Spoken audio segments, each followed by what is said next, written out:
Born into a family rich in legacy and creativity, Margaux Hemingway possessed an allure that captivated many. With striking height and beauty, she quickly garnered attention, making a name for herself in the fashion industry during an era defined by elegant glamour.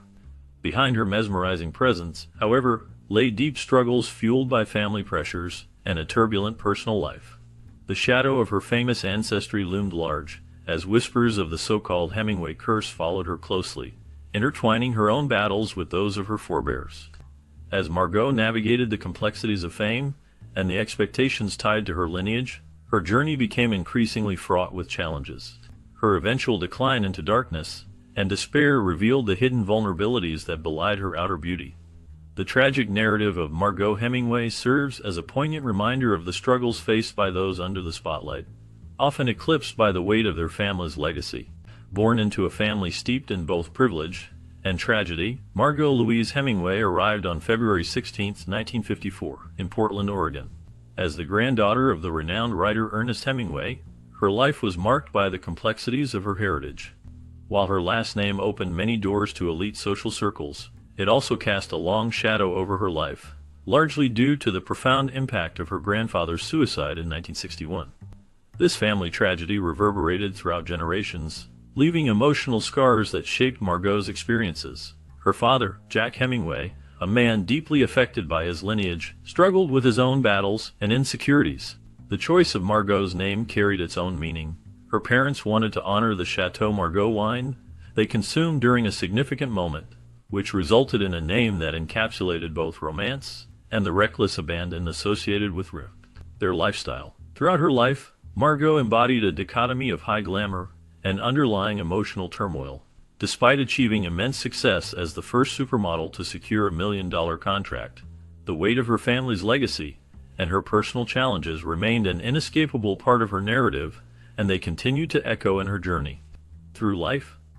From a young age, Margaux's life was marked by chaos behind closed doors. Her father, a heavy drinker and outdoorsman, was often emotionally unavailable, while her mother, Byra Louise Whittlesey, was a glamorous yet troubled woman who hosted lavish parties and led a fast-paced lifestyle. Their household, filled with beautiful things, lacked the emotional safety that children need to thrive. Margaux, striking an appearance by her early teens, sought attention and escape through rebellion. By the age of 14, she began frequenting bars and experimenting with alcohol. This raised few alarms in the permissive, almost bohemian atmosphere of her family, where such behavior was overlooked. Though her beauty opened doors to the fashion world, it also allowed others to ignore her deep internal suffering. Her height and elegance helped her rise quickly in modeling, but beneath the poised exterior, Margaux fought battles with depression, eating disorders, and growing substance dependence. She later spoke of feeling neglected, misunderstood, and overwhelmed by the heavy expectations placed upon her as both a public figure and a Hemingway. The family dysfunction ran deep, setting the stage for a lifetime of struggles with her identity, worth, and mental health. Despite the bright lights and glamour that surrounded her, Margaux Hemingway's entrance into the fashion industry during the 1970s masked deeper struggles.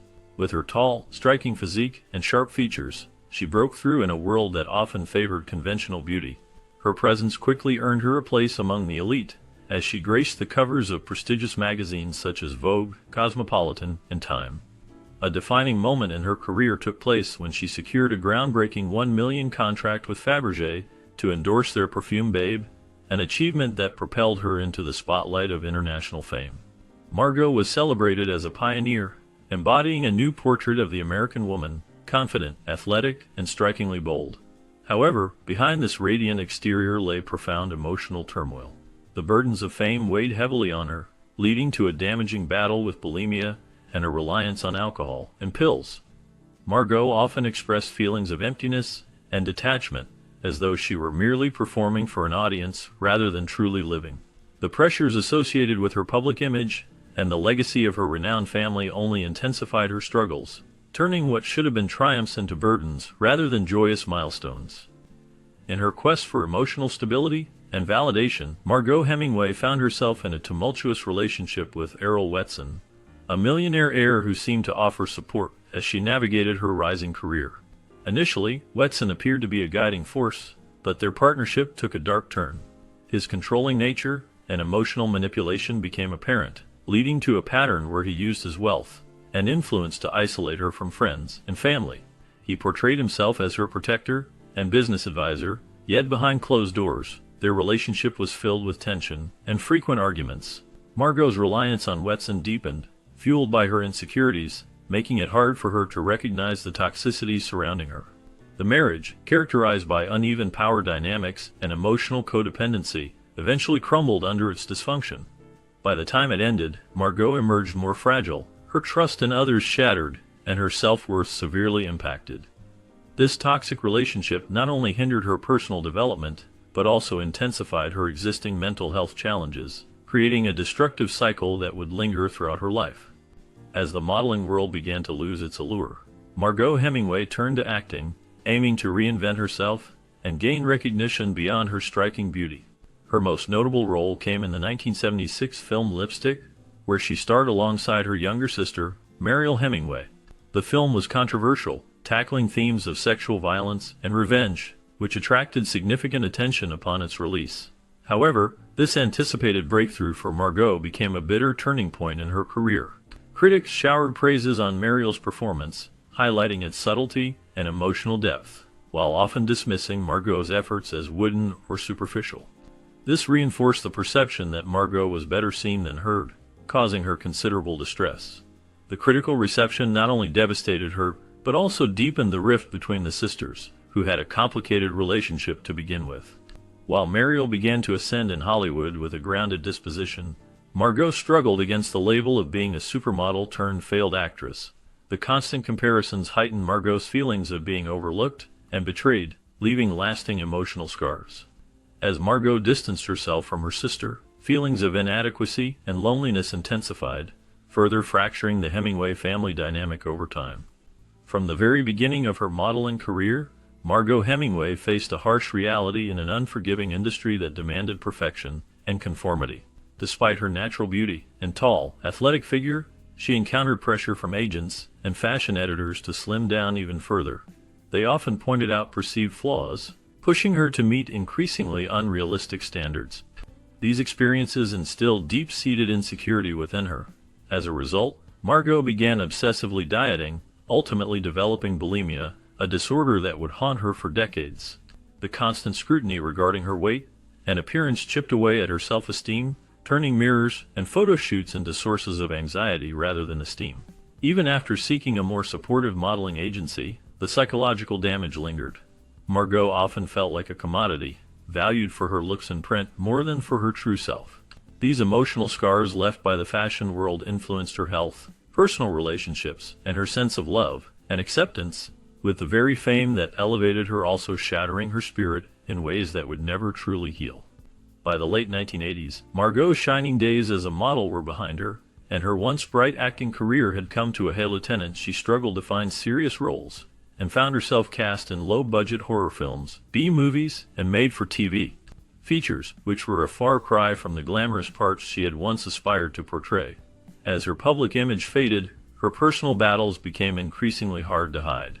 Margaux's long-standing issues with alcohol and drugs began to worsen, causing her to become more isolated from the industry that had once celebrated her talents. Then came one of the most devastating blows of her life, the suicide of her half-sister, Joan Hemingway, a loss that struck Margaux deeply. The tragedy echoed the Hemingway family legacy, filled with brilliant minds burdened by emotional challenges. Joan's death pushed Margaux further into despair, intensifying her hopelessness and feelings of abandonment. She felt the pain of not being able to save her sister, and believed that her own pleas for help went unnoticed. This sense of helplessness drove Margaux deeper into addiction and neglect.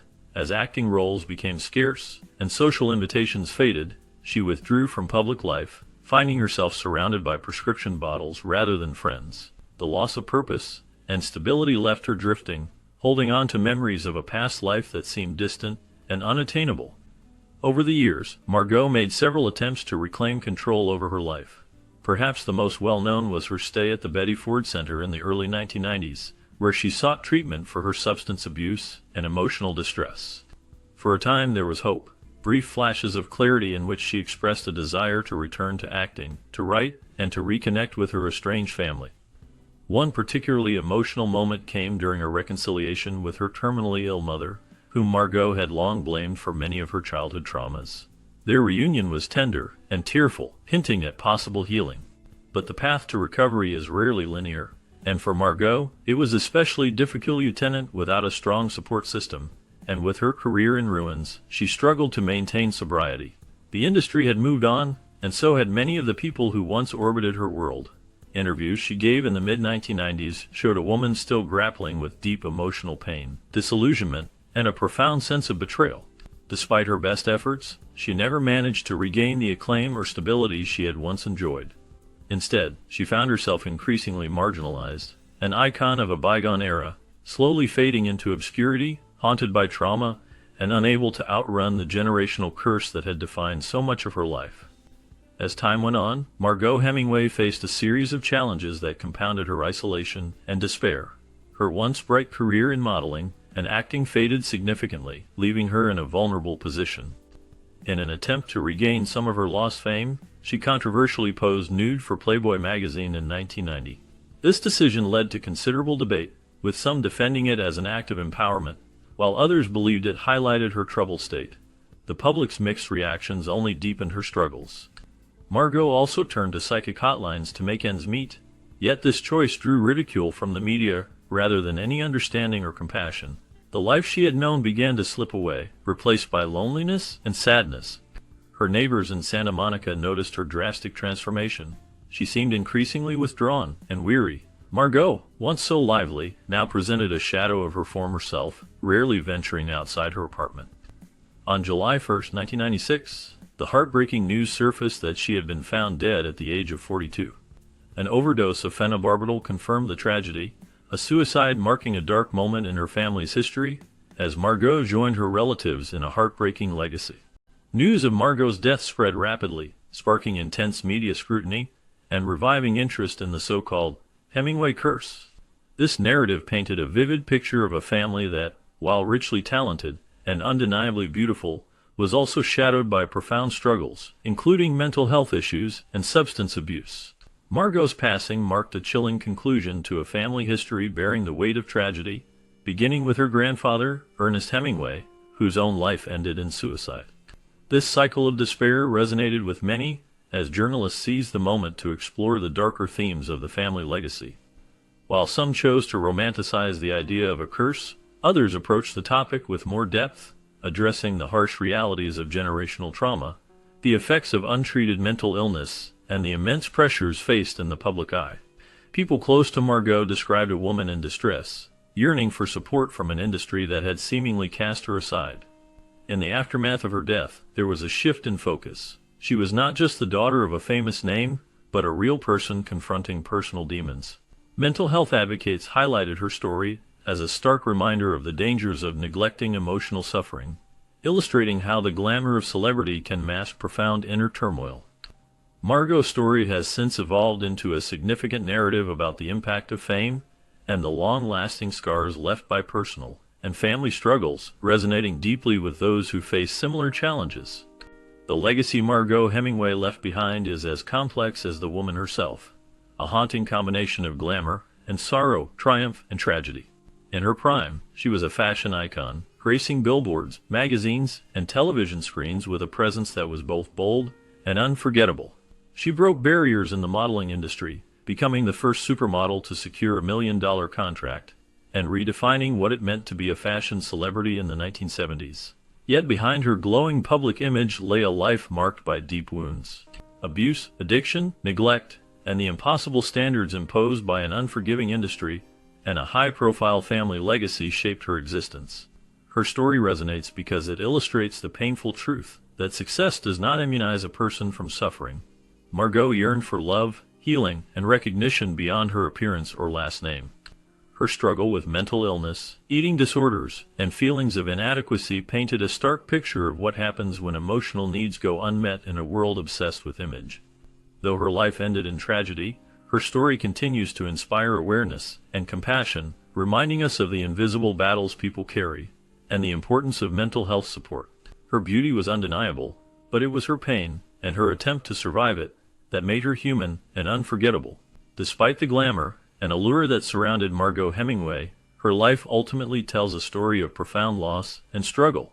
Growing up as part of the illustrious Hemingway family, she faced pressures that went beyond public perception.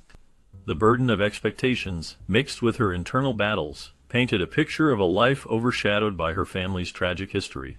She battled with the effects of fame, often feeling suffocated by it. The allure that captivated many also blinded them to her suffering, as struggles with addiction and depression took hold. Margaux's journey from a promising model to a tragic figure illustrates the reality that beauty and success do not shield one from pain.